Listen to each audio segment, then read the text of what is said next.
The Maya Arara indigenous community live along the banks of the Xingu River in the Brazilian Amazon. It's a river that is central to their lives. It is a spiritual place for them, and they believe that the water's flow should not be disturbed by man.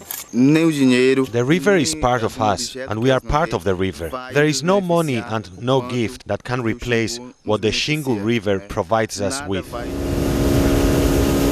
But the river is under threat. The Brazilian government wants to build a giant $6 billion hydroelectric dam, which would divert parts of the Xingu, flooding some areas and drying other areas up completely.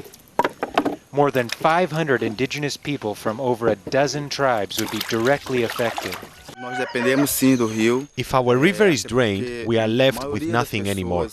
The Belo Monte Dam would increase Brazil's hydroelectric capacity by 15%. But most of that power would go to the industrial south, thousands of kilometers away.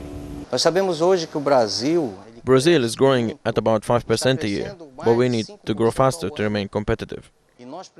And the only way to do so is to make sure we have the energy necessary. And the Belo Monte Dam is essential in that regard. Without it, the economic future of all of Brazil is in question. And that is why Brazil is planning to build 70 new dams in the Amazon over the next 30 years. But it's a slow process as local groups fight the construction plans. These people live deep in the Amazon. A lot of them have had very little contact with the outside world, but that has not stopped them from taking boats 9, 10, 11 hours to arrive here in the Amazonian town of Altamira to show their solidarity against the building of the dam.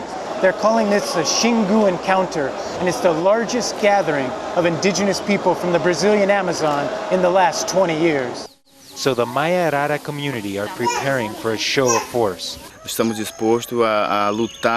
We will fight to defend this river until our last breath, to stop this dam. We have to defend this river because it cannot defend itself.